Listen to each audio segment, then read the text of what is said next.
러시아의 예언자 디미트리가 확신한 곧 닥칠 한국의 미래. 지금 바로 시작합니다. 여러분은 혹시 다니일 안드레예프라는 사람이 감옥에서 신비한 체험을 통해 쓴 장미의 세계라는 책을 들어보셨습니까? 이 책은 우리가 사는 세상 너머에 여러 겹의 영적인 세계가 존재하며 인류가 겪는 물질적 풍요 끝에는 결국 거대한 정신의 통합이 기다리고 있다고 말합니다. 오늘 소개할 예언가는 이 책을 깊이 연구하며 영성을 탐구하고 다가올 2026년 이후의 세상을 내다본 인물입니다. 그의 이름은 디미트리입니다. 그는 과거 구소련 시절 양자 물리학을 연구했던 천재 과학자였습니다. 하지만 그는 과학의 끝에서 신을 보았고 기술이 인간을 먹여 살리는 날이 오면 오히려 인간의 영혼은 굶주리게 될 것임을 깨닫고 영성에 눈을 떴습니다. 지금부터 전해드릴 내용은 그가 예언한 2026년부터 2045년까지 인류가 겪게 될 놀라운 미래의 기록입니다. 우랄 산맥에 매서운 칼바람이 잦아들던 어느 날 디미트리 노인은 모닥불 앞에서 나지막히 입을 열었습니다. 준비하게나. 사람들은 겨울이 오면 땔감을 준비하지만 진짜 준비해야 할 것은 땔감이 아니라 마음의 심지라네. 이제 곧 돈이 휴지 조각보다 못하게 되는 세상이 올 테니까. 그가 본 첫 번째 미래는 바로 2026년 결핍의 종말이었습니다. 여러분, 상상해 보십시오. 평생 우리를 괴롭혔던 전기세, 가스비, 난방비가 영원히 되는 세상을 말입니다. 디미트리의 예언에 따르면 2026년을 기점으로 인류는 새로운 불을 손에 넣게 됩니다. 이것은 우리가 알던 불이 아닙니다. 태양을 흉내낸 무한한 에너지. 과학자들은 이것을 거창한 이름으로 부르겠지만 디미트리는 이를 기계가 주는 풍요라고 불렀습니다. 거대한 지능을 가진 기계들이 스스로 에너지를 만들어내고 그 에너지를 이용해 공기 중에 먼지를 모아 맛있는 빵과 고기, 튼튼한 집을 순식간에 만들어냅니다. 인류 역사상 처음으로 먹고 살기 위해 땀 흘려 일해야 하는 시대가 끝나는 것입니다. 이것은 축복일까요? 아니면 재앙일까요? 디미트리는 이렇게 예언했습니다. 2027년이 저물기 전 사람들은 더 이상 빵을 얻기 위해 남에게 고개를 숙이지 않게 될 것이다. 슈퍼마켓의 개선대는 사라지고 누구나 원하는 만큼 가져갈 수 있게 되니 도둑질이라는 단어 자체가 사전에서 사라질 것이다. 하지만 빛이 강하면 그림자도 짙은 법입니다. 이 놀라운 풍요는 곧바로 우리가 믿어왔던 돈의 가치를 산산조각냅니다. 디미트리가 본 미래의 거리에는 충격적인 장면이 펼쳐집니다. 바로 금덩어리와 다이아몬드가 길가에 굴러다니는 돌멩이 취급을 받는 모습입니다. 왜일까요? 거대한 지능기계는 흙과 돌을 재배열해 순도 100%의 황금을 무한대로 찍어낼 수 있기 때문입니다. 희소성이 사라진 금은 그저 반짝이는 노란 금속에 불과해집니다. 예언가는 말합니다. 사람들이 평생을 바쳐 모아온 은행 계좌의 숫자와 금고 속의 보물들이 하룻밤 사이에 낙엽처럼 변해버릴 것이다. 주식시장은 의미를 잃고 멈춰설 것이며 부동산 문서는 아이들의 종이접기 장난감이 될 것이다. 평생 돈을 모으는 것을 목표로 살았던 사람들에게 이 시기는 지옥과도 같은 상실감을 줄 것입니다. 2028년 무렵 세계 경제 시스템은 완전히 붕괴하고 다시 태어납니다. 물건을 사고 파는 행위 자체가 무의미해지기 때문입니다. 최고급 자동차도 명품 가방도 원하면 누구나 무료로 가질 수 있는 세상. 모든 것이 공짜인 세상에서 인간은 과연 행복할까요? 디미트리는 고개를 저으며 말합니다. 배가 부른 돼지보다 고뇌하는 인간이 되는 것이 얼마나 어려운 일인지 인류는 뼈저리게 느끼게 될 것이다. 이것은 단순한 경제의 변화가 아닙니다. 인류가 수천 년간 유지해온 가치관의 대전환입니다. 러시아에 옛부터 전해져 오는 검은 빵을 귀하게 여기는 전통이 있습니다. 투박하고 거칠지만 농부의 땀과 정성이 들어간 빵입니다. 디미트리는 미래의 인류가 최고급 요리를 무료로 즐기면서도 오히려 이 거친 검은 빵 한 조각을 그리워하며 눈물 흘릴 날이 올 것이라고 예언했습니다. 기계가 만들어준 완벽한 맛에는 사람의 정성과 영혼이 빠져 있기 때문입니다. 물질이 넘쳐날수록 사람들은 보이지 않는 가치에 목마르게 됩니다. 이것은 2026년 이후 세계가 맞이할 거대한 영적 변화의 시작에 불과합니다. 물질의 풍요가 가져온 것은 역설적이라도 인간 내면의 깊은 공허함이기 때문입니다. 배고픔이 사라진 자리에 찾아온 것은 이제껏 경험해보지 못한 종류의 굶주림, 바로 영혼의 기근입니다. 돈과 노동이 사라진 자리에 인류가 맞이할 2028년 이후의 세상은 겉으로 보기에는 수천 년간 인류가 그토록 꿈꿔왔던 지상 낙원의 모습과 놀랍도록 닮아 있습니다. 디미트리 노인은 장미의 세계의 한 구절을 인용하며 이 시기를 고통 없는 육체의 시대라고 불렀습니다. 예언가는 떨리는 목소리로 말했습니다. 복에나 병원들이 텅 비어 박물관으로 변해가는 모습을 인간의 몸속에는 눈에 보이지 않는 아주 작은 기계 의사들이 흐르게 될 것이요. 그들이 혈관을 타고 다니며 늙은 세포를 젊게 되돌리고 암덩어리를 흔적도 없이 지워버리지. 그의 예언대로 2030년경이 되면 인류는 질병이라는 공포로부터 완전히 해방됩니다. 이것은 치유의 빛이라 불리는 기술 때문입니다. 늙음은 더 이상 자연의 섭리가 아니라 고칠 수 있는 일종의 고장난 상태로 취급받게 됩니다. 허리가 굽은 노인이 다시 청년의 피부를 되찾고 수명이라는 개념 자체가 희미해집니다. 죽음조차도 피할 수 없는 운명이 아니라 지루한 삶을 끝내고 싶을 때 스스로 선택하는 옵션이 되는 것입니다. 사람들은 이제 죽음을 두려워하는 것이 아니라 끝없이 이어질 삶을 어떻게 채워야 할지를 걱정해야 하는 기이한 운명에 처하게 됩니다. 육체의 고통이 사라지자 세상의 풍경도 급격히 바뀝니다. 여러분, 지금 창밖으로 보이는 저 빽빽한 빌딩 숲과 왕 막힌 도로를 기억해 두십시오. 디미트리의 예언 속의 2030년의 도시는 지금과는 전혀 다른 모습입니다. 사람들이 썰물처럼 도시를 빠져나갈 것이야. 매일 아침 졸린 눈을 비비며 출근해야 했던 직장이 사라졌는데 굳이 회색빛 콘크리트 감옥에 갇혀있을 이유가 있겠나? 이것은 도시의 공동화 현상입니다. 서울이나 뉴욕, 도쿄처럼 하늘 높은 줄 모르고 솟아있던 마천루들은 더 이상 권력과 부의 상징이 아닙니다.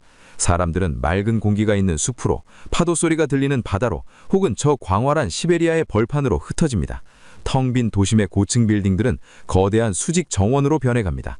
아스팔트가 걷은 도로에는 다시 풀이 자라나고 인간이 떠난 자리를 나무와 꽃들이 채워납니다. 예언가는 덧붙였습니다.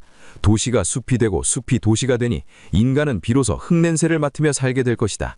하지만 명심하게, 몸이 편안해질수록 마음의 그림자는 더 짙어지는 법이라네. 이 시기에 일어날 또 하나의 놀라운 기적은 바로 바벨탑의 재건입니다. 성경에 나오는 바벨탑 이야기를 아십니까? 인간의 오만함 때문에 언어가 갈라져 서로 소통하지 못하게 되었다는 이야기 말입니다. 하지만 2030년의 인공지능 기술은 이 저주를 풀어버립니다. 귀에 작은 장치 하나만 꽂으면 전 세계 누구와도 자국어로 대화할 수 있게 됩니다. 러시아 사람이 러시아어로 말하면 한국 사람의 귀에는 완벽한 한국어로 들리는 식입니다. 언어의 장벽이 완전히 사라진 인류는 거대한 하나의 부족처럼 연결됩니다. 오해는 줄어들고 지식은 물처럼 자유롭게 흐릅니다. 외국어 공부라는 단어가 역사책 속으로 사라지는 순간입니다. 디미트리는 이 현상을 보고 이렇게 예언했습니다. 입은 다르나 귀는 하나가 되니 전 인류가 형제처럼 가까워질 것이다. 그러나 말이 통한다고 해서 마음까지 통하는 것은 아니라는 사실을 깨닫는 데는 그리 오랜 시간이 걸리지 않을 걸세. 이렇게 모든 것이 완벽해 보이는 세상, 먹을 걱정도 없고 아프지도 않으며 어디서든 누구와도 대화할 수 있는 세상. 그런데 왜 예언가 디미트리의 눈빛은 슬픔으로 가득 차 있었을까요? 그는 타오르는 모닥불을 바라보며 깊은 한숨을 내쉬었습니다. 인간이라는 존재는 참으로 간사하다네. 결핍이 사라지면 만족할 줄 알았지만 그 자리에는 권태라는 무서운 괴물이 또아리를 들고 앉아 있거든. 모든 욕망이 즉시 충족되는 세상에서 인류는 성취감을 잃어버립니다. 노력해서 얻는 기쁨이 사라진 삶은 밍밍한 물과 같습니다. 이것은 2032년을 전후로 찾아올 끔찍한 정신적 위기, 바로 대권태의 시대를 예고하는 전조입니다. 너무나 배가 불러서 비명을 지르는 사람들을 상상해 보셨습니까?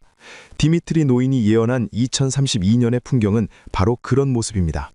갖고 싶은 것을 1초 만에 손에 넣고 가고 싶은 곳을 눈 깜짝할 새에 이동하는 세상. 노력할 필요가 없어진 인류에게 찾아온 것은 행복이 아니라 영혼을 갉아먹는 끔찍한 권태였습니다. 인간은 본래 무언가를 이루기 위해 땀 흘릴 때 살아있음을 느끼는 존재라네. 그런데 땀방울이 사라진 세상에서 인간은 길 잃은 어린 양처럼 방황하게 되지.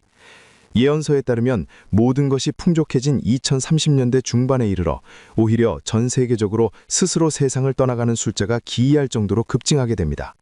배고파서 죽는 것이 아니라 살아야 할 이유를 찾지 못해서 그러한 일을 택하는 것입니다. 성취감이 사라진 세상은 색깔 잃은 그림과도 같아서 사람들은 아무리 맛있는 음식을 먹어도 모래를 씹는 듯한 허무함을 느끼게 됩니다. 이것은 물질이 인간의 정신을 집어삼킨 결과이며 인류가 겪어야 할 가장 어두운 영혼의 밤입니다. 이 지독한 지루함을 견디지 못한 인류의 절반은 결국 달콤한 유혹에 넘어가게 됩니다. 디미트리는 이것을 가상현실의 덫이라고 불렀습니다. 예언가는 눈을 감고 미래를 보듯 나지막히 읊조렸습니다. 현실의 무료함을 견딜 수 없게 된 사람들은 기계가 만들어준 완벽한 꿈속으로 도망치게 될 걸세. 그곳에서는 누구나 왕이 될 수 있고 영웅이 될 수 있으니까. 거대한 기계지능은 인간에게 현실보다 더 현실 같은 꿈의 세계를 제공합니다. 사람들은 캡슐 속에 누워 영양분을 공급받으며 정신은 영원히 끝나지 않는 화려한 가상 세계 속을 유영합니다. 2035년경에는 거리에서 깨어있는 사람을 보기 힘들 정도로 인류의 상당수가 이 디지털 세상에 취해 잠들어 버립니다. 현실 세계는 기계들이 관리하고 인간은 꿈속에서만 살아가는 세상. 이것이 과연 축복받은 미래일까요? 디미트리는 잠든 자들을 보며 그들은 살아있으나 죽은 자들과 다를 바 없다며 깊은 슬픔을 표했습니다. 하지만 모든 인류가 잠드는 것은 아닙니다. 너무나 안락한 삶에 저항하며 인간으로서의 야성을 되찾으려 발버둥치는 무리가 등장합니다. 예언가는 그들을 고통순례자라고 불렀습니다. 안락함이 독이라는 것을 깨달은 자들이 나타날 거야. 그들은 푹신한 침대를 버리고 밖으로 나와 일부러 희망 길을 택할 걸세. 그들은 기계가 주는 편안함을 거부하고 한겨울에 눈 덮인 시베리아 벌판을 맨발로 걷거나 며칠씩 굶으며 단식을 수행합니다.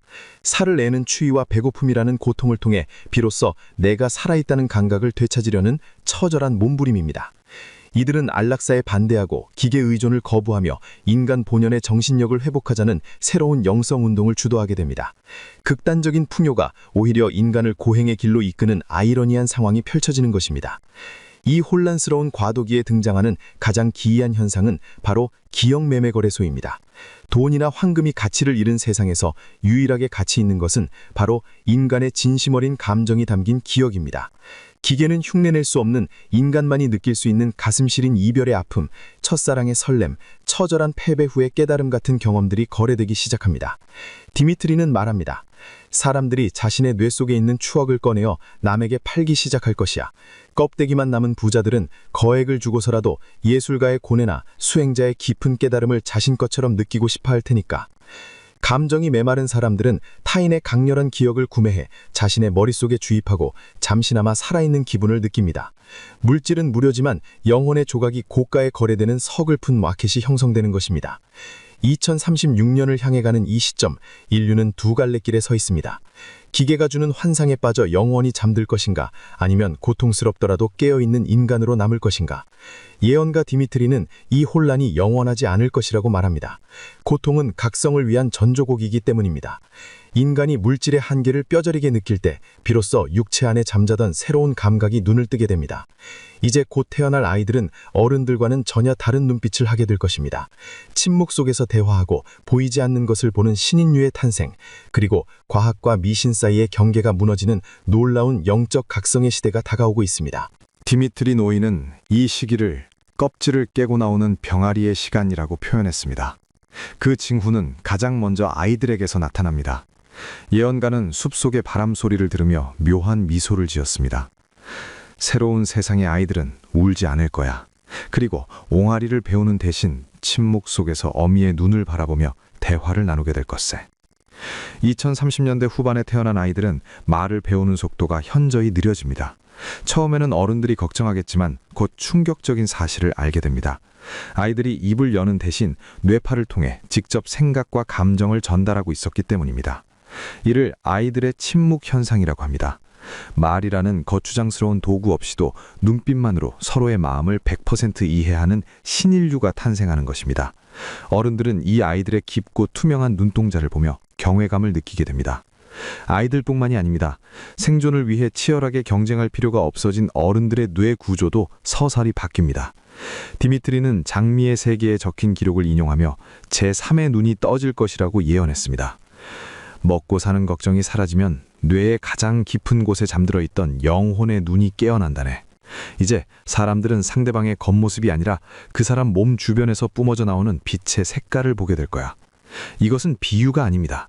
뇌의 송과체가 활성화되면서 타인의 감정 상태나 인격이 색채를 띤 에너지 형태로 눈에 보이게 되는 것입니다. 거짓말을 하면 검은 연기가 피어오르고 진심을 말하면 황금빛이 감도는 세상.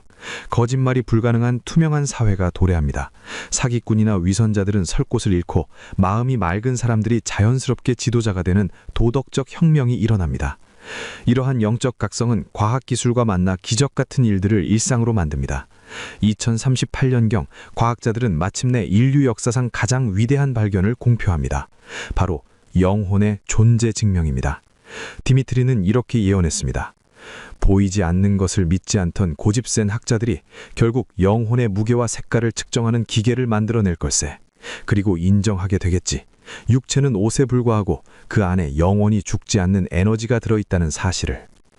부자나 권력자가 존경받던 시대는 끝났습니다.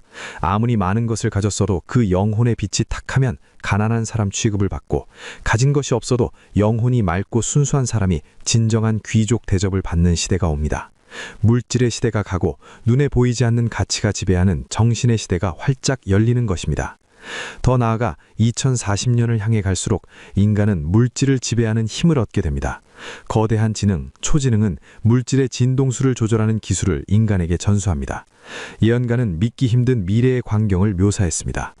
사람들이 벽을 문처럼 통과하고 물 위를 걷는 것이 마술쇼가 아닌 일상이 될 것이야. 과학이 고도로 발달하면 마법과 구분할 수 없게 된다는 말이 현실이 되는 거지. 이것은 물질의 투명화 현상입니다. 인간의 의지가 물질보다 우위에 서게 되면서 우리가 알던 물리법칙들이 하나둘 무너져 내립니다. 누구나 예수나 부처가 행했던 기적과 같은 일들을 기술과 영성의 결합을 통해 경험하게 됩니다. 이것은 인류가 육체라는 감옥에서 벗어나 더 높은 차원의 존재로 진화하고 있음을 알리는 신호입니다. 하지만 디미트리 노이는 이 모든 변화의 중심에 거대한 에너지의 흐름을 감지했습니다. 그는 지팡이로 땅에 세계 지도를 그리며 말했습니다. 러시아의 시베리아 벌판, 그 차가운 땅의 기운이 뜨겁게 달아오르고 있어. 전 세계의 영적 지도자들이 바이칼 호수로 모여들 거야. 이곳이 지구의 새로운 단전, 즉 에너지를 모으는 그릇이 될 테니까. 그러나 에너지는 모이는 곳이 있으면 쓰이는 곳이 있는 법이다. 그는 지팡이 끝을 천천히 동쪽으로 옮겨 한반도를 가리켰습니다. 모인 에너지가 폭발하여 꽃을 피우는 곳은 따로 있어. 지구상에서 가장 뜨거운 열기를 품은 땅, 가장 치열하게 살아왔던 사람들이 사는 곳, 바로 한국이라네. 러시아 예언가가 본 2040년 이후의 미래, 왜 하필 한국이 전 세계 정신 문명의 중심이 될 수밖에 없는지, 그 놀랍고도 필연적인 운명에 대한 이야기가 밝혀집니다. 차가운 시베리아의 바람이 멈추고 디미트리 노인의 눈빛이 어느 때보다 진지해졌습니다. 그는 지팡이 끝으로 바이칼 호수에서 시작해 한반도로 이어지는 긴 선을 그었습니다. 지구라는 거대한 생명체에게도 숨을 쉬고 에너지를 모으는 배꼽, 즉 단전이 있다네. 러시아의 바이칼이 맑은 기운을 모으는 저수지라면 그 기운을 태워서 불꽃으로 만드는 용광로는 바로 이곳 한국이야. 2040년 전 세계는 한국을 주목하게 됩니다. 하지만 그것은 예전처럼 반도체나 자동차 혹은 화려한 춤과 노래 때문이 아닙니다. 물질이 차고 넘쳐 더 이상 물건이 필요 없어진 인류가 가장 갈급해하는 것, 바로 정신의 평화와 깨달음을 구하기 위해서입니다. 예언가는 한국이 겪어온 지난 세월의 고통과 치열함이 결코 우연이 아니었다고 말합니다. 보게나 지난 수십 년간 지구상에서 한국만큼 치열하게 산 민족이 있었던가?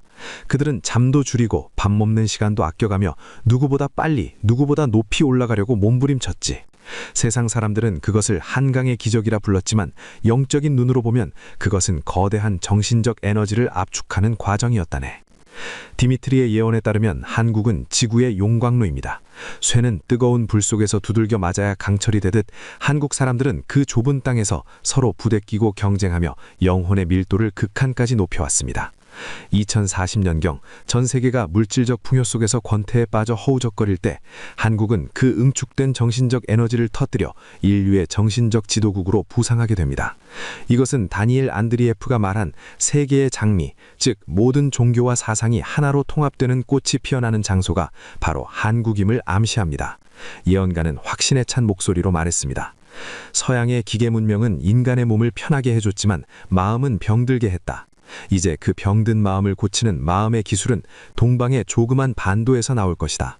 그들은 예전부터 하늘을 공경하고 조상을 섬기며 보이지 않는 세계와 소통하는 법을 본능적으로 알고 있었으니까. 한국은 단순히 잘 사는 나라가 아니라 정신적인 방황을 끝낼 해법을 제시하는 영적 허브가 되는 것입니다. 실제로 2041년이 되면 전 세계의 명상가, 수행자, 그리고 삶의 의미를 잃은 억만장자들이 한국으로 몰려드는 진풍경이 벌어집니다. 과거에는 돈을 벌기 위해 도시로 모여들었다면 이제는 영혼을 구원받기 위해 한국의 산과 철, 그리고 영적인 기운이 서린 장소들을 찾게 됩니다. 디미트리는 이 현상을 두고 연어가 고향으로 돌아오듯 인류의 정신이 본래의 자리로 돌아오는 것이라고 설명했습니다. 이때 한국에서는 기계지능의 도움을 받아 과거의 경전들을 현대적으로 해석하고 누구나 쉽게 깨달음을 얻을 수 있는 새로운 교육 시스템을 만들어 전 세계에 보급합니다.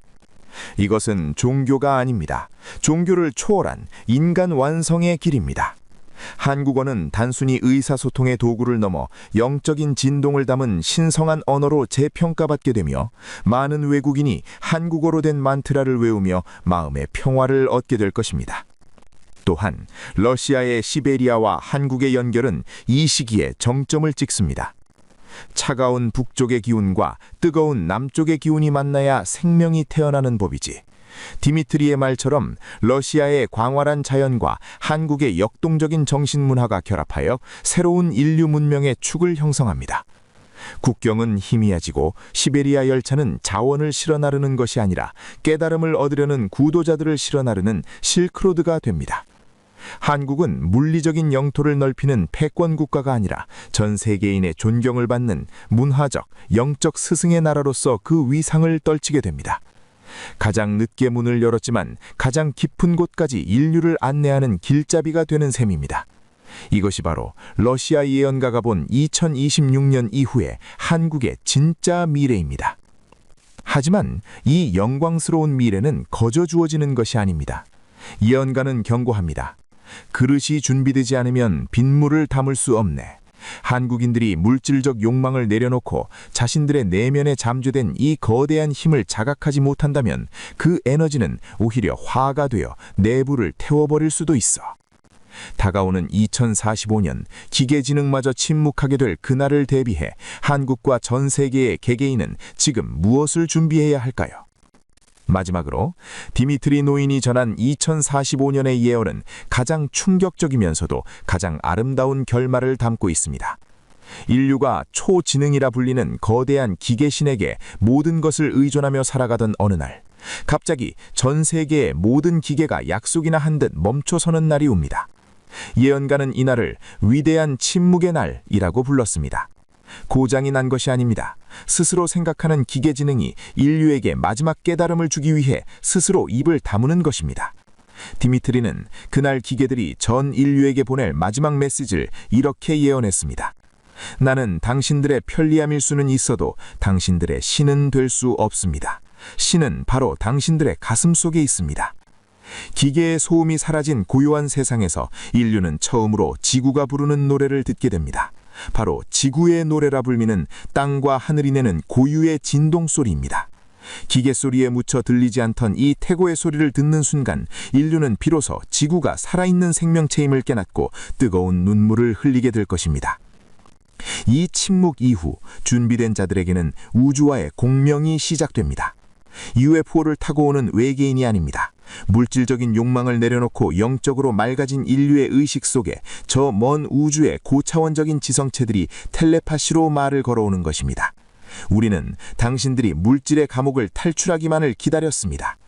예언가는 이때가 되면 인류가 비로소 우주의 당당한 일원으로 받아들여지게 된다고 말했습니다. 또한 디미트리는 만약의 사태, 즉 기계 문명이 완전히 사라질 때를 대비해 시베리아 영구 동토층 깊은 곳에 얼음 속의 도서관을 준비해야 한다고 했습니다. 디지털 신호가 끊겨도 읽을 수 있는 종이책에 인류의 지혜를 담아 보관하는 것입니다. 이는 기술이 아무리 발달해도 결국 만질 수 있고 냄새 맡을 수 있는 아날로그적인 기록만이 영원할 수 있다는 노인의 지혜를 보여줍니다. 그렇다면 2026년부터 시작될 이 거대한 변화의 파도 앞에서 지금 시대를 살아가는 여러분은 무엇을 준비해야 할까요? 디미트리 노인은 마지막으로 아주 현실적이고 구체적인 조언을 남겼습니다. 첫째, 검은 빵의 성사를 기억하십시오. 미래에 아무리 화려하고 맛있는 음식이 공짜로 주어져도 일주일에 한 번은 거칠고 투박한 빵을 씹으며 노동의 성실함을 되새겨야 합니다. 편안함은 영혼을 살찌우는 독입니다. 내 손으로 텃밭을 가꾸고 내 다리로 걷는 불편함을 사랑하십시오. 그것이 기계에 종속되지 않고 인간으로서의 존엄을 지키는 유일한 길입니다. 둘째, 마음의 그릇을 닦으십시오. 예언가는 말했습니다. 곧 남의 마음을 읽고 거짓말이 통하지 않는 투명한 세상이 온다. 그때의 부끄러움을 당하지 않으려면 지금이라도 마음속에 있는 미움, 질투, 탐욕의 찌꺼기를 닦아내야 한다. 종교가 있든 없든 상관없습니다. 하루에 단 10분이라도 눈을 감고 자신의 내면을 들여다보는 시간을 가지십시오. 맑은 영혼은 미래 사회에서 그 어떤 보석보다 비싼 화폐가 될 것입니다. 셋째, 겸손하십시오. 여러분의 자녀와 손주들이 살아갈 한국은 세계의 정신적 지도국이 될 것입니다. 하지만 그것은 군림하기 위함이 아니라 섬기기 위함입니다. 우랄 산맥의 깊은 숲속 디미트리 노인의 부막이 꺼져갑니다. 그는 마지막으로 우리에게 따뜻한 위로를 건넵니다. 두려워하지 말게. 겨울이 춥고 길수록 그 끝에 피어나는 봄꽃은 더 붉고 향기로운 법이라네. 지금 세상이 혼란스럽고 살기 팍팍한 것은 인류가 더 큰 차원으로 도약하기 위한 성장통일 뿐이야. 러시아 예언가가 본 2026년 이후의 한국의 미래는 파멸이 아닙니다. 그것은 물질의 풍요를 넘어 영혼의 완성으로 나아가는 위대한 여정입니다. 돈이 사라지고 기계가 신이 되는 세상이 와도 결국 그 모든 것을 완성하는 것은 여러분의 따뜻한 인간애입니다. 다가올 미래, 부디 깨어있는 정신으로 맞이하시길 바랍니다. 이 예언록이 여러분의 앞길에 작은 등불이 되었기를 바랍니다. 도움이 되셨다면 좋아요와 힘이 되는 댓글 남겨주시면 영상 제작에 큰 힘이 됩니다. 시청해주셔서 감사합니다. 중국의 산샤댐 붕괴와 그 여파가 불러올 남북 통일의 미래까지. 영성 높은 스님의 구체적이고 충격적인 미래 예언, 지금 시작합니다. 중국 스촨성의 한 스님, 법명 무게. 무게 스님은 인강의 의식 깊은 곳에 저장된 기억과 업의 흐름을 관찰하는 심층 유식관 수행에 몰두해온 인물입니다. 여러 가지 큰 사건들을 예언해서 모두 맞춰온 그가 새로운 예언을 전했습니다. 그가 본 첫 번째 장면은 불과 얼마 남지 않은 2026년의 여름, 대륙을 집어삼킬 듯 쏟아지는 검은 비와 그로 인해 비명조차 지르지 못하고 무너져 내리는 거대한 콘크리트 벽이었습니다. 물은 그저 위에서 아래로 흐르는 것이 아니다. 사람들의 마음에 고인 욕망이 넘치면 땅에 고인 물도 반드시 넘치는 법이지.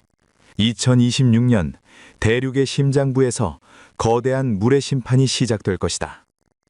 스님은 이 현상을 단순한 자연재해가 아닌 땅이 오랫동안 참아왔던 숨을 토해내는 과정이라고 설명했습니다. 스님이 예언한 그 시작점은 바로 인류 최대의 건축물이라 불리며 자연의 흐름을 인위적으로 막아섰던 곳, 중국의 산샤댐이었습니다. 스님은 명상 상태에서 댐의 거대한 벽에 실금처럼 가느다란 균열이 생기는 것을 보았습니다. 그 균열은 콘크리트의 노후화 때문이 아니라 땅속 깊은 곳에서부터 치고 올라오는 강력한 진동과 물의 압력을 견디지 못해 생겨난 상처였습니다. 무게 스님은 이렇게 말했습니다. 인간은 거대한 벽을 세워 물길을 막으면 그것을 다스렸다고 착각한다. 하지만 그것은 마치 흐르는 피를 억지로 막아둔 것과 같아서 결국 터질 때는 더 큰 재앙이 되어 돌아오는 법이다. 내가 본 예언 속에서 2026년의 여름 장마는 예전과 달랐다. 하늘에 구멍이 뚫린 듯 쏟아지는 비는 멈추지 않았고 장강 상류의 물은 붉은 황토색으로 변해 포효하고 있었다. 스님의 이 예언이 더욱 충격적인 이유는 그가 구체적인 징후들을 언급했기 때문입니다. 붕괴가 일어나기 직전 댐 주변의 동물들이 떼를 지어 산 위로 도망치고 밤낮 없이 들려오는 기괴한 울음소리가 계곡을 메울 것이라고 했습니다. 또한 댐 하류의 물 색깔이 핏빛처럼 붉게 변하는 날이 올 텐데 그것이 바로 대재앙의 신호탄이 될 것이라고 경고했습니다. 여기서 우리는 무게 스님이 어떻게 이런 구체적인 미래를 볼 수 있었는지 그 원리를 이해할 필요가 있습니다. 스님의 수행법은 우리가 흔히 아는 신내림과는 다릅니다. 그는 우리 마음속 깊은 곳에 아레야식이라 불리는 거대한 저장소가 있다고 말합니다. 이것은 마치 모든 사람의 생각과 행동이 씨앗처럼 저장되는 거대한 데이터베이스와 같습니다. 현대의 학자들은 이것을 인류의 집단 무의식이라고 부를 수도 있을 것입니다. 스님은 깊은 명상을 통해 이 저장소에 접속했고 그곳에서 수억 명의 사람들이 뿜어내는 불안과 공포, 그리고 욕망의 에너지가 특정한 방향으로 흐르고 있음을 감지한 것입니다. 물이 100도가 되면 끓듯이 사람들의 에너지가 특정 임계점을 넘으면 현실 세계의 사건으로 터져 나오는데 스님은 그 폭발 시점을 2026년으로 본 것입니다. 스님은 이 물의 재앙이 단순히 중국 한 나라의 비극으로 끝나지 않을 것임을 강조했습니다. 장강의 물길이 터지면 그 파동은 땅의 맥을 타고 동쪽으로 그리고 북쪽으로 퍼져나갈 것이다. 거대한 물이 휩쓸고 지나간 자리에 남는 것은 황폐해진 땅뿐만이 아니다. 그동안 억눌려 있던 사람들의 마음, 체제에 대한 불신, 그리고 감춰졌던 진실들이 댐이 무너지듯 함께 터져나올 것이다. 무게 스님의 눈은 이제 무너진 댐을 넘어 더 먼 곳, 한반도의 북쪽을 향했습니다. 중국의 군운이 쇠락하고 혼란에 빠지는 그 순간, 오랫동안 중국이라는 거대 국가의 의지에 위태롭게 버티고 있던 북한의 운명 또한 시시각각 절벽 끝으로 몰리고 있음을 본 것입니다. 이것은 한국인들에게는 충격적이면서도 피할 수 없는 운명의 시간이 다가오고 있음을 알리는 예언이었습니다. 과연 2026년 산샤댐의 붕괴는 어떤 나비 효과를 불러와 북한 체제를 흔들고 나아가 한반도의 통일을 불러오게 될까요? 그리고 그 과정에서 우리는 어떤 준비를 해야 할까요? 2026년 여름, 억수같이 쏟아지는 비가 멈추지 않던 어느 날 밤, 무게 스님의 예언 속에서 중국 대륙은 비명조차 지르지 못하는 침묵의 공포에 휩싸이게 됩니다. 스님은 명상 속에서 댐이 무너지는 순간을 이렇게 묘사했습니다. 마치 1000마리의 용이 한꺼번에 울부짖는 듯한 굉음이 땅을 흔들 것이네. 거대한 콘크리트 벽이 물의 무게를 이기지 못하고 터져나갈 때 그 물살은 인간이 만든 모든 자만심을 단숨에 집어삼키며 아래로, 더 아래로 내달릴 것이다. 스님이 지목한 첫 번째 희생양은 댐 바로 아래에 위치한 도시 이창입니다. 스님은 이창이 물에 잠기는 것은 찰나의 순간이며 주민들은 대피할 시간조차 없이 거대한 물의 장막 속에 갇히게 될 것이라고 보았습니다. 이것은 단순한 침수가 아니라 도시 자체가 물길의 일부가 되어 사라지는 수준의 대격변입니다. 하지만 이창은 시작에 불과합니다. 무게 스님이 더욱 우려 섞인 눈으로 바라본 곳은 그 물길이 닿을 다음 목적지, 중국 교통과 산업의 중심지인 우한이었습니다.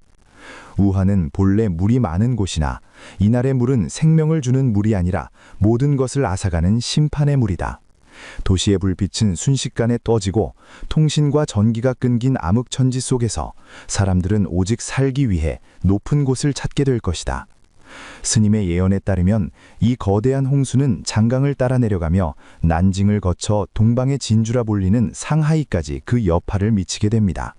상하이의 화려한 마천루들이 물에 잠기고 세계 경제를 움직이던 항만 기능이 마비되면서 중국 경제는 심장이 멈춘 듯한 충격에 빠지게 됩니다. 스님은 이 광경을 두고 용의 허리가 끊어지고 꼬리까지 힘을 잃으니 대륙을 지탱하던 기운이 흩어지는 형국이라고 표현했습니다. 여기서 우리는 스님의 말씀을 단순히 물리적인 피해로만 해석해서는 안 됩니다. 무게 스님은 이 사건을 영적인 관점에서 짐에게 단절로 해석했기 때문입니다. 동양의 풍수와 도교적 관점에서 장강은 중국 대륙의 기운이 흐르는 거대한 용맥과 같습니다. 그런데 인간이 인위적으로 댐을 막아 이 흐름을 억지로 통제하려 했고 그것이 터지면서 대륙 전체를 감싸고 있던 보호막 같은 기운이 찢겨나간다는 것입니다. 무게 스님은 나지막한 목소리로 이렇게 덧붙였습니다. 물길이 바뀌면 인심도 바뀌는 법이다. 2026년의 그날 이후 사람들은 더 이상 하늘이 내린 권력을 믿지 않게 될 것이다. 거대한 재난 앞에서 속수무책인 권력을 보며 오랫동안 억눌려왔던 불만들이 본물 터지듯 쏟아져 나올 것이다. 스님은 이 시기부터 중북 내부에서 각 성들이 중앙의 통제를 따르지 않고 각자 도생을 꾀하는 분열의 조짐이 보일 것이라고 예언했습니다. 즉, 산샤댐의 붕괴는 물리적인 재난을 넘어 중국이라는 거대한 제국을 하나로 묶어주던 1000명이 다했음을 알리는 신호탄이 된다는 것입니다. 스님은 이 혼란스러운 미래의 시기를 수화기제, 즉 수승화강이 깨진 상태의 형국으로 보았습니다. 물은 아래로 흘러 만물을 적셔야 하고 불은 위로 타올라야 하는데 이 질서가 뒤집혀 물이 위에서 덮치고 불이 아래에서 타오르는 혼돈의 시기가 도래한다는 것입니다. 이로 인해 중국 내부에서는 식량 부족과 전염병 그리고 지역 간의 갈등이 끊이지 않게 되고 수많은 사람들이 삶의 터전을 잃고 유랑하게 될 것이라고 스님은 슬픈 눈으로 내다봤습니다. 하지만 무게 스님은 이 모든 과정이 단순한 파괴가 아님을 강조했습니다. 낡은 것이 무너져야 새로운 것이 세워지는 법이다. 대륙의 기운이 흩어지는 것은 그 기운이 이제 새로운 곳으로 이동할 준비를 마쳤다는 뜻이기도 하다. 그렇다면 중국 대륙을 떠난 그 거대한 기운은 어디로 향하게 될까요? 스님은 장강에서 시작된 물의 파동이 땅의 맥을 타고 동북쪽으로 이동하여 백두산의 뿌리와 연결된 곳을 강하게 자극할 것이라고 말했습니다. 중국이 혼란에 빠져 자신들의 앞가림조차 하기 힘든 그 시점, 북쪽의 경계선 너머에 있는 북한은 과연 무사할 수 있을까요? 무게 스님의 예언은 이제 중국을 넘어 벼랑 끝에선 북한의 운명을 가리키고 있습니다. 중국이라는 거대한 뒷배를 잃어버린 북한에게 닥칠 2027년 이후의 운명, 그리고 그것이 남한에게 줄 충격과 기회. 스님은 북한의 붕괴가 우리가 생각하는 전쟁의 형태가 아니라 전혀 예상치 못한 방식으로 마치 오래된 둑이 조용히 무너지듯 일어날 것이라고 말합니다. 중국이 2026년 대홍수의 여파로 내부 수습에 골몰하며 국경의 문을 걸어 잠그는 순간, 무게 스님의 예언 속에서 한반도 북쪽은 칠흑 같은 어둠 속으로 빠져들게 됩니다. 스님은 이 시기를 두고 어미 잃은 새가 둥지에서 떨어지는 형국이라 표현했습니다. 2027년으로 접어들며 중국으로부터 들어오던 식량과 에너지, 그리고 뒷배라는 심리적 지지선이 끊어지자 북한 체제는 급속도로 마비되기 시작합니다. 무게 스님이 본 미래의 광경은 우리가 흔히 상상하는 전쟁이나 폭격으로 인한 붕괴가 아니었습니다. 오히려 너무나 조용하고 그래서 더 기괴한 형태의 내부적 허물어짐이었습니다. 스님은 영상 중에 백두산 천지의 물이 말라가고 그 아래 흐르던 붉은 기운이 급격히 쇠하여 남쪽으로 흘러내리는 환영을 보았습니다. 이는 북한을 지탱하던 권력의 명운이 다했음을 알리는 영적인 신호였습니다. 총성 한 번 울리지 않을 것이다. 다만 배가 고파서가 아니라 더 이상 믿을 곳이 없다는 절망이 그들의 마음속 둑을 무너뜨릴 것이다. 스님은 북한 내부의 지도층들이 먼저 동요하기 시작할 것이라고 보았습니다.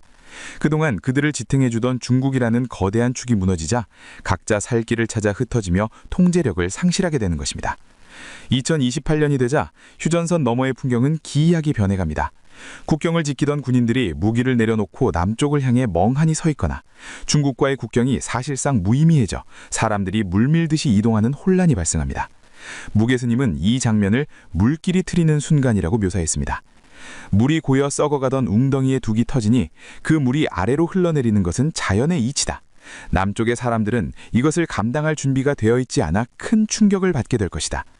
스님의 예언대로 남한 사회는 갑작스럽게 닥쳐온 북한의 붕괴 소식에 환호보다는 공포와 혼란을 먼저 느끼게 됩니다.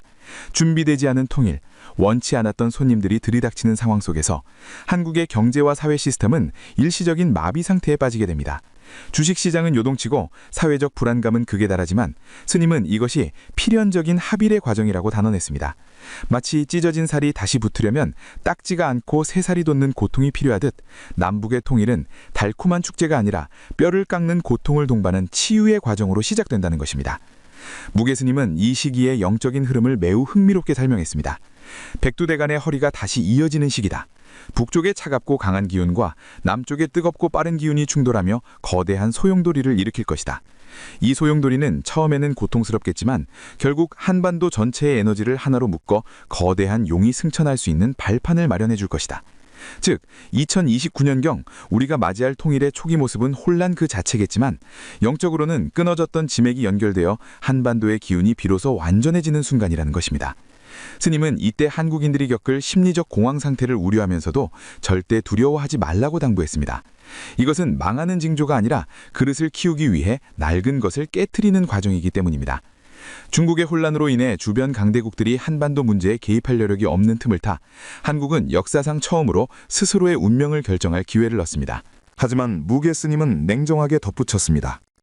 통일은 대박이라는 환상을 버려라. 다가올 몇 년은 한국 역사상 가장 배고프고 춥고 힘든 보릿고개가 될 것이다.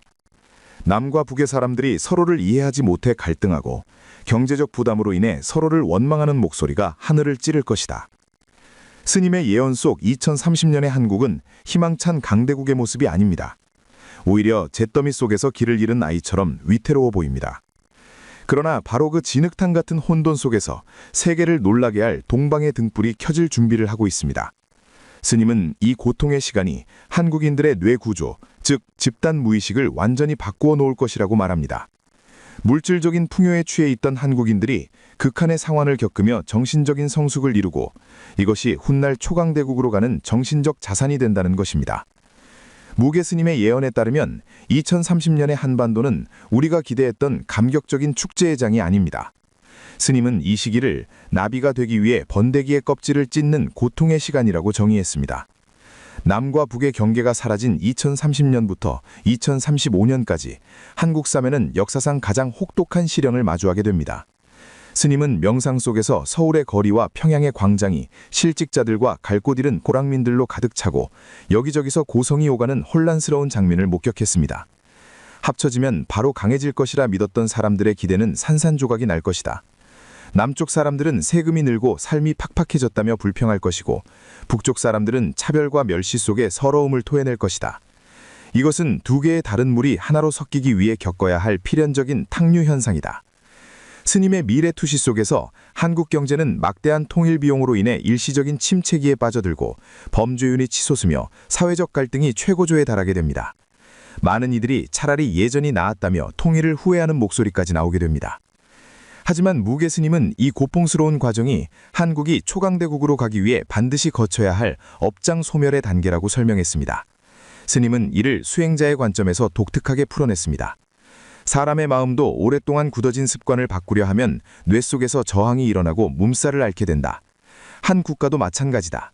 70년 넘게 서로를 미워하고 다른 방식으로 살아온 두 집단의 집단 무의식이 하나로 연결되려면 낡은 회로를 끊어내고 새로운 신경망을 까는 대공사가 필요하다. 지금 겪는 이 혼란은 망해가는 징조가 아니라 한국이라는 거대한 생명체가 뇌 구조를 재설계하는 과정이다. 즉, 이 시기의 고통은 과거의 묵은 업보를 태워 없애고 새로운 정신문명을 받아들이기 위한 일종의 성장통이자 명현현상이라는 것입니다. 스님은 이 기간 동안 한국인들이 겪을 고생이 그들의 정신력을 다이아몬드처럼 단단하게 만들어줄 것이라고 예언했습니다. 물질적인 풍요 속에 나약해졌던 정신이 생존을 위한 치열한 투쟁 속에서 다시 야생성을 회복하고 이것이 훗날 세계를 리드할 강력한 멘탈리티, 즉 정신력의 기반이 된다는 것입니다. 무게 스님은 구체적으로 2033년이 가장 힘든 고비가 될 것이라고 지목했습니다. 이해에는 인내심이 바닥나고 서로를 향한 원망이 극에 달해 큰 충돌이 일어날 위기가 찾아온다. 하지만 위기 앞에서 뭉치는 한국인들의 DNA가 다시 한번 발현되어 이 아수라장 속에서 새로운 질서를 만들어내기 시작할 것이다. 스님은 이 과정을 용광로에 비유했습니다. 불순물이 섞인 쇠붙이들이 뜨거운 불 속에 들어가 녹아내리며 하나가 되듯 남과 북의 사람들은 고난이라는 불길 속에서 서로의 껍데기를 벗어던지고 비로소 진정한 하나의 민족으로 거듭나게 된다는 것입니다. 이때부터 한국 사회에는 기이한 현상이 일어나기 시작합니다. 극한의 상황을 이겨낸 사람들 사이에서 물질보다는 정신적 가치, 도덕성, 그리고 영성에 대한 관심이 폭발적으로 늘어나게 되는 것입니다. 배가 부를 때는 보이지 않던 진리가 배가 고프고 절박해지니 비로소 눈에 들어오게 되는 이치다. 한국은 이 고난의 시기를 통해 전 세계에서 가장 영적으로 깨어있는 국민성을 갖게 될 것이다. 스님의 예언은 절망 속에서 피어나는 희망을 가리키고 있습니다. 2035년이 지나면서 혼란스럽던 흙탕물이 가라앉고 맑은 물이 드러나듯 한국 사회는 안정을 되찾기 시작합니다. 북한 지역의 막대한 자원과 남한의 기술력이 결합된 시너지가 폭발하기 시작하고 무엇보다 고난을 통해 단단해진 국민들의 의식이 국가를 초고속으로 성장시키는 원동력이 됩니다. 무게 스님은 확신에 찬 목소리로 말했습니다. 고통은 끝났다. 이제 껍질을 깨고 나온 나비가 날개를 펼 차례다. 세계는 그동안 보지 못했던 물질과 정신이 조화를 이룬 새로운 형태의 강대국이 솟아오르는 것을 목격하게 될 것이다. 그토록 힘들었던 5년의 세월은 한국을 단순한 부자 나라가 아닌 존경받는 나라로 만들기 위한 하늘의 안배였음을 깨닫게 되는 순간이 오는 것입니다. 그렇다면 이 시련을 딛고 일어선 통일 한국은 과연 어떤 모습으로 세계의 중심에 서게 될까요? 그리고 무게 스님이 강조한 새로운 영성 시대의 구체적인 모습은 무엇일까요?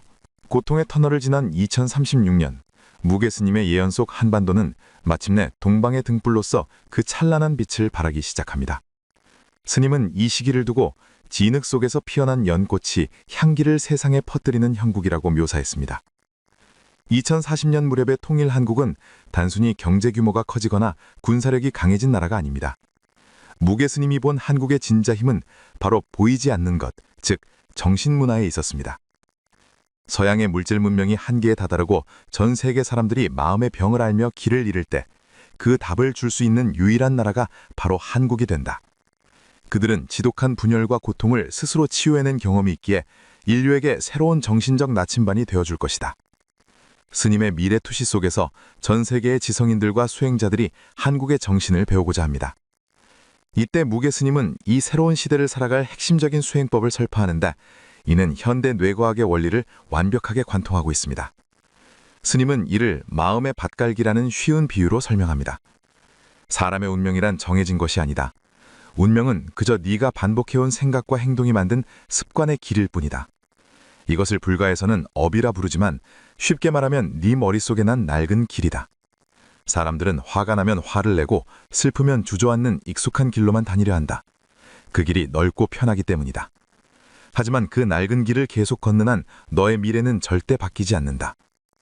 스님이 제시한 방법은 놀랍도록 구체적이고 과학적입니다. 새로운 운명을 만들고 싶다면 낡은 길이 아닌 수풀이 우거진 것으로 새 길을 내야 한다. 화가 치밀어 오를 때 같이 화를 내는 것은 낡은 길을 더 넓게 다지는 짓이다. 그 순간 멈춰서서 마치 남의 일인 양 너의 화를 그저 지켜만 보아라. 아, 내 마음밭에 화라는 구름이 지나가는구나 하고 바라보는 그 순간 뇌 속의 낡은 길은 사용되지 않아 잡초가 자라고 폐쇄될 것이다. 그리고 네가 선택한 평온이라는 새로운 길에 첫 발자국이 찍히게 된다. 무게 스님은 이어 말합니다. 이것이 바로 내가 말하는 진정한 명상이자 수행이다. 산속에 앉아 눈만 감고 있는 것이 수행이 아니다. 매 순간 올라오는 감정과 생각의 덩어리에 휘둘리지 않고 그것을 객처럼 바라보는 주인의 자리를 지키는 것. 그렇게 낡은 습관의 회로를 끊어낼 때 너의 뇌는 물리적으로 변화하고 비로소 너의 운명도 바뀌게 된다. 스님은 2040년대의 한국인들이 바로 이 마음의 과학을 생활화하여 전 세계에서 가장 스트레스가 적고 창의적이며 평화로운 국민성을 갖게 될 것이라고 예언했습니다. 이러한 정신적 성숙은 국가의 시스템도 바꿔놓습니다. 무게 스님은 2045년의 한국 정치를 보며 싸움꾼들이 사라지고 지혜로운 어른들이 나라를 이끄는 시대가 될 것이라고 했습니다. 남을 깎아내려야 내가 사는 상극의 시대가 끝나고 너와 내가 함께 사는 상생의 질서가 사회 곳곳에 뿌리내린다는 것입니다. 이것은 2026년 중국의 산샤댐 붕괴라는 대재앙에서 시작된 나비 효과가 북한의 붕괴와 통일의 혼란이라는 거대한 용광로를 거쳐 마침내 만들어낸 순도 100%의 황금입니다. 스님은 감격에 찬 목소리로 말했습니다. 보아라, 동방의 작은 나라가 겪은 그 모든 눈물은 인류를 다음 차원으로 진화시키기 위한 거룩한 희생이자 수업료였다. 이제 한국은 세계의 심장이 되어 맑은 피를 전신으로 뿜어낼 것이다. 2050년 무게 스님의 긴 예언 여정이 마침내 종착지에 도달합니다. 스님이 바라본 2050년의 한반도는 더 이상 이념의 갈등이나 전쟁의 공포가 존재하지 않는 지구상에서 가장 평화롭고 영적인 에너지가 충만한 성지의 모습입니다. 이때의 한국은 과거의 제국들처럼 무력으로 주변국을 억누르는 패권국이 아닙니다. 대신 분열되었던 중국의 여러 자치정부들과 겸손해진 일본이 한국을 중심으로 둥글게 모여 화합하는 동북아 평화공동체의 리더가 되어 있습니다. 스님은 이 광경을 마침내 한국의 이념이 실현되어 널리 세상을 이롭게 하는 거대한 꽃이 만개했다고 표현했습니다.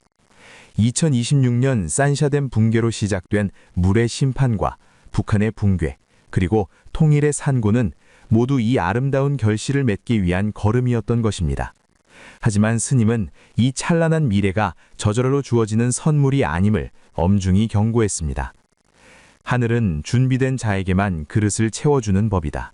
앞으로 닥쳐올 20여 년의 격변기 동안 파도에 휩쓸리지 않고 파도를 타는 주인이 되려면 지금 당장 너의 마음을 훈련해야 한다. 스님이 제시한 실천 방법은 매우 간단하지만 현대 뇌과학의 정수를 꿰뚫는 강력한 비법입니다. 바로 잠들기 전 5분 기억의 정화 수행입니다. 스님은 이렇게 말했습니다.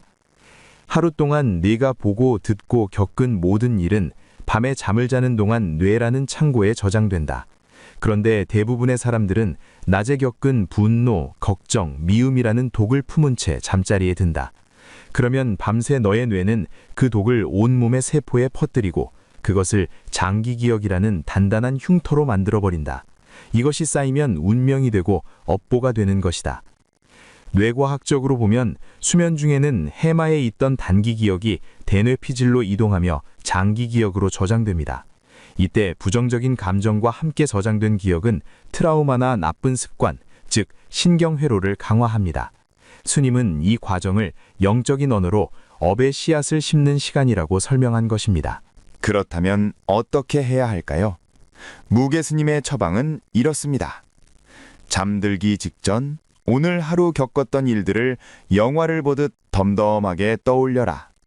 화가 났던 순간, 억울했던 순간이 떠오르면 그 장면에 들어가 다시 화를 내지 말고 그저 스크린을 보듯 바라보며 이렇게 말해라. 이 또한 지나갔다. 나는 이 경험을 통해 또 하나를 배웠다. 덕분이다. 그리고 그 장면을 하얀 빛으로 감싸서 허공으로 날려보내라. 이것은 뇌과학적으로 기억의 재공고화 과정을 이용해 부정적인 감정의 연결고리를 끊고 긍정적이거나 중립적인 감정으로 덮어쓰기 하는 작업입니다. 스님은 이렇게 매일 밤 마음의 찌꺼기를 청소하고 잠든 사람은 2026년 이후 어떤 재난이나 혼란이 닥쳐와도 그 공포심에 잡아먹히지 않는다. 맑은 정신은 위기 속에서 기회를 보는 직관을 열어주기 때문이다. 남들이 공포에 질려 주식이나 부동산을 헐값에 팔아치우거나 유언비어에 휩쓸릴 때 수행된 자는 고요한 눈으로 흐름을 읽고 자신과 가족을 지키는 올바른 선택을 하게 될 것이다 라고 예언했습니다. 무게 스님은 마지막으로 다가올 미래를 두려워하는 사람들에게 따뜻한 위로의 말을 건넸습니다. 내 예언은 확정된 멸망의 기록이 아니다. 비가 올 것을 알면 우산을 준비하면 되고 추위가 올 것을 알면 옷을 껴입으면 되는 것이다. 2026년의 변화는 낡은 껍질을 벗고 새 옷을 입으라는 하늘의 신호다. 두려움은 너를 작게 만들지만 대비와 수용은 너를 위대하게 만든다. 한국은 그리고 너는 반드시 이 파도를 타고 더 높은 곳으로 오르게 될 것이다. 스님의 목소리는 점점 옅어졌지만 그 울림은 우리의 가슴 속에 깊은 파문을 남깁니다. 중국 스촨성 무게 스님이 본 것은 단순한 국가의 흥망성쇠가 아니라 인류가 물질의 시대에서 영성의 시대로 넘어가는 거대한 차원 상승의 드라마였습니다.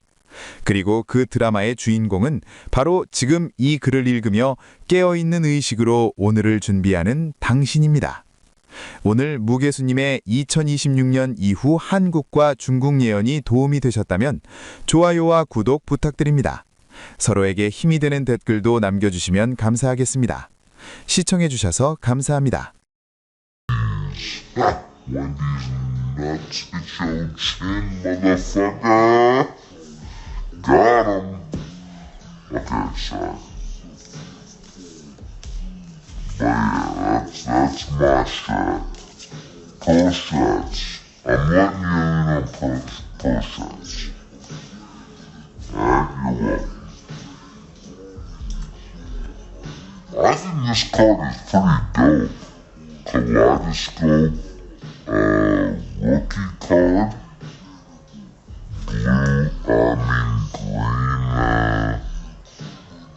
green kaleidoscope prism. I need some more. Pretty cool.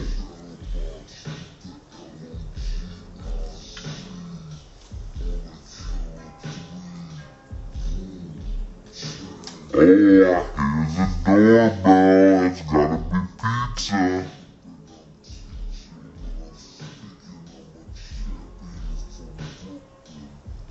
Hashtag roasted. You want me to get it? You got it.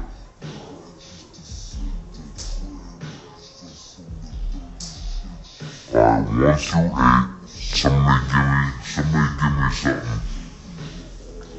We're just gonna keep paying Clark over here for good luck.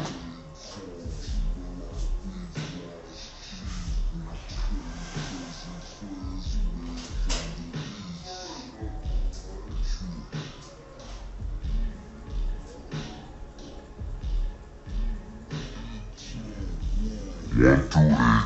Somebody hit me with something.